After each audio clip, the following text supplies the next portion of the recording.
ఇప్పటికే మహిళలు అంతరిక్షానికి వెళ్లారు. కానీ వారంతా శిక్షణ పొందిన ఆస్ట్రోనాట్స్ మాత్రమే.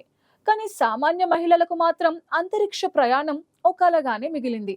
ఆస్ట్రోనాట్స్ కాని మహిళలే కాదు, పురుషులకు కూడా అంతరిక్ష ప్రయాణం చాలా ఖర్చుతో కూడిన సాహసోపేత ప్రయాణంగానే ఉంటుంది. అలాంటిది మన అమెజాన్ అధిపతి జెఫ్ బెజోస్ దయ వల్ల మహిళా శక్తి అంతరిక్షానికి వెళ్లి వచ్చింది. దాంతో అంతర్జాతీయ పత్రికలు ఆకాశం దాటిన మహిళా శక్తి చరిత్రను తిరగరాసిన బ్లూ ఆరిజిన్ NS-31 అంటూ ప్రధాన వార్తగా ప్రచురించారు. స్పేస్ ఎక్స్ స్థాపించిన ఎలన్ మస్క్ మాదిరిగానే అమెజాన్ అధిపతి అపర కుబేరుడు జెఫ్ బెజోస్ కూడా బ్లూ ఆరిజిన్ అనే రాకెట్ కంపెనీ స్థాపించాడు.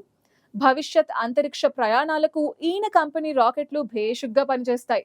ఇప్పుడు జెఫ్ బెజోస్ స్థాపించిన బ్లూ ఆరిజిన్ సంస్థ తన రీసెంట్ మిషన్ NS-31 ని విజయవంతంగా పూర్తి చేసి అద్భుతమైన రికార్డ్ ని సొంతం చేసుకుంది. ఈ మిషన్ స్పెషాలిటీ ఏంటంటే ఇది పూర్తిగా మహిళలతో కూడిన సిబ్బందితో నిర్వహించబడటమేనని చెప్తున్నారు జెఫ్ బెజోస్. ప్రపంచంలోని అగ్రగామి అంతరిక్ష సంస్థలలో ఒకటైన బ్లూ ఆరిజిన్, జెఫ్ బెజోస్ స్థాపించిన ఈ సంస్థ NS-31 మిషన్ ద్వారా 6 మహిళలతో కూడిన సిబ్బందితో అంతరిక్ష యాత్ర పూర్తి చేసింది.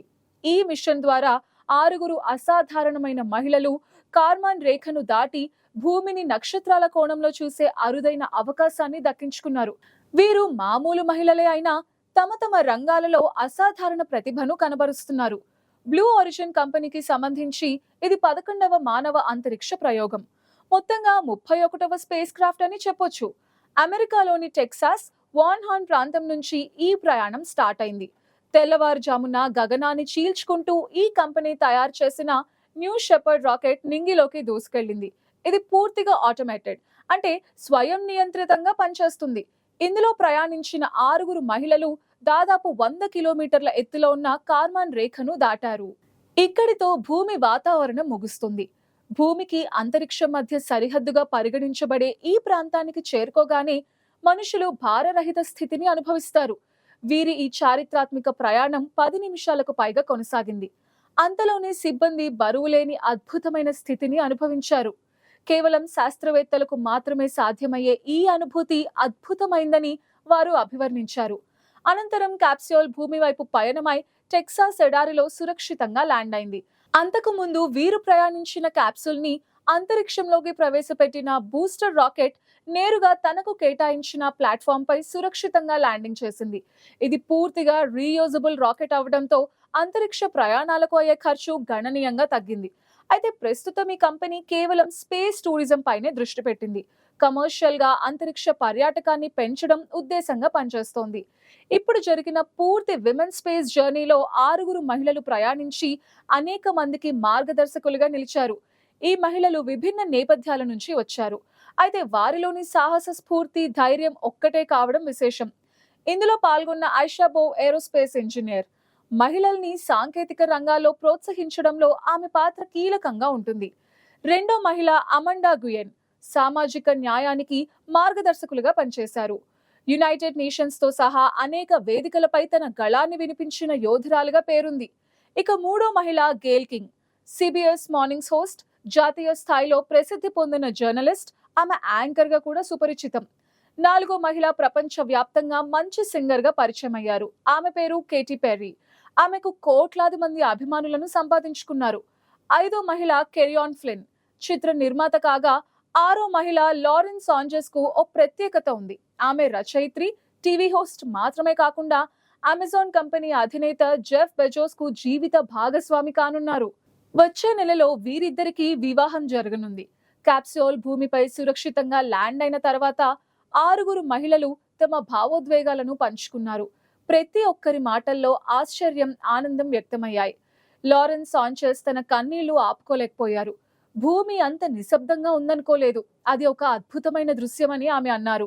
క్యాప్సూల్ తలుపు తెరిచిన జెఫ్ బెజోస్ ఆమెను హత్తుకున్న ఆ క్షణం భావోద్వేగాలతో నిండిపోయింది. ఇలా అనేక మంది వారి అభిప్రాయాలను పంచుకున్నారు. ఇక అంతరిక్షంలోకి మహిళల ప్రయాణం అనగానే మనకు దివంగత కల్పనా చావ్లా, సునీత విలియమ్స్ గుర్తుకు వస్తారు. కానీ 1963లోనే సోవియట్ యూనియన్ కు చెందిన ఆస్ట్రోనాట్ వాలెంటీనా టెరెష్కోవా అంతరిక్ష యాత్రలో పాల్గొని మొదటి మహిళా వ్యోమగామిగా నిలిచారు. ఇప్పటికి చాలా మంది మహిళలు అంతరిక్ష రంగంలో అనేక విజయాలు సాధించారు. అయితే ఇప్పుడు Jeff Bezos rocket NS-31 machine పూర్తిగా మహిళలతో కూడిన సిబ్బందితో నిర్వహించబడిన మొదటి స్పేస్ క్రాఫ్ట్ గా చరిత్రలో స్థానం సంపాదించింది. బ్లూ ఆరిజిన్ ఈ సందర్భాన్ని మహిళలకు ఒక నివాళిగా అభివర్ణించింది. అంతరిక్ష పరిశోధనలో లింగ సమానత్వం వైపు ఒక ముందడుగుగా దీనిని గుర్తించింది.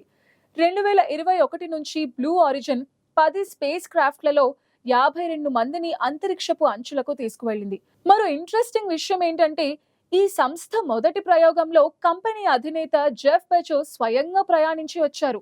ఆ టైంలో అంతా ఆయన ధైర్యానికి హ్యాట్స్ ఆఫ్ చెప్పారు. రోదసీ పర్యాటకాన్ని ప్రోత్సహించే దిశగా అమెజాన్ వ్యవస్థాపకుడు జెఫ్ బెజోస్ అహర్నిశలు కృషి చేస్తున్నారు. ఎలన్ మస్క్ ఎలా అయితే స్పేస్ ఎక్స్ ని అభివృద్ధి చేశారో అలా తన బ్లూ ఆరిజిన్ సంస్థను కూడా ముందుకు తీసుకువెళ్లేందుకు అమెజాన్ CEO పదవిని కూడా వదులుకున్నారు. రాబోయే రోజులలో దేశాల మధ్య ప్రయాణాన్ని నిమిషాల్లోకే తీసుకురావటం, సుదూర విశ్వాంతరాలకు ప్రయాణాలు ధ్యేయంగా ఆయన కంపెనీ పనిచేస్తోంది. బ్లూ ఆరిజిన్ కంపెనీ 2000 సంవత్సరంలో స్టార్ట్ అయింది.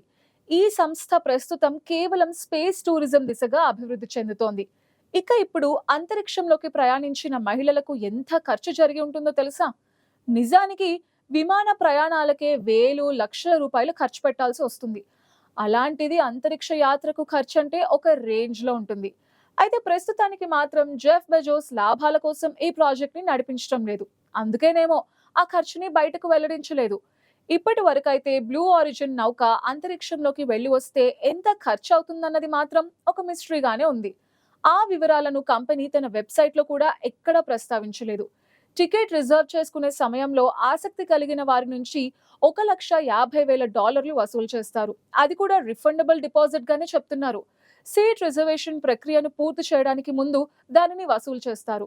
2021లో తొలిసారి నిర్వహించిన మిషన్ లో భాగంగా ఒక్కో సీట్ ని $28 మిలియన్ల వేలం వేశారని న్యూయార్క్ టైమ్స్ కథనం తెలిపింది. ఈ వివరాలు ఇలా ఉన్నప్పటికీ వాస్తవానికి ఒక టికెట్ ఖర్చు ఎంతన్నది మాత్రం తెలియలేదు. అదే టైంలో మరో సంస్థ వర్జిన్ గెలాక్టిక్ నిర్వహించిన యాత్రలో ఒక్కో సీట్ కి $2 లక్షల నుంచి $4.5 లక్షల వసూలు చేసిందని అమెరికా మీడియా సంస్థ వెల్లడించింది. ఖర్చు మాట ఎలా ఉన్నా అంతరిక్ష ప్రయాణాలు సర్వసాధారణంగా మారుతున్నాయి. ప్రపంచవ్యాప్తంగా పలు ఏరోస్పేస్ కంపెనీలు ఈ విధమైన ప్రయాణాల పట్ల ఆసక్తి కనబరుస్తున్నాయి. రాబోయే కాలంలో అంతరిక్ష యాత్రల్లో విప్లవాత్మక మార్పులు చోటు చేసుకోబోతున్నాయి.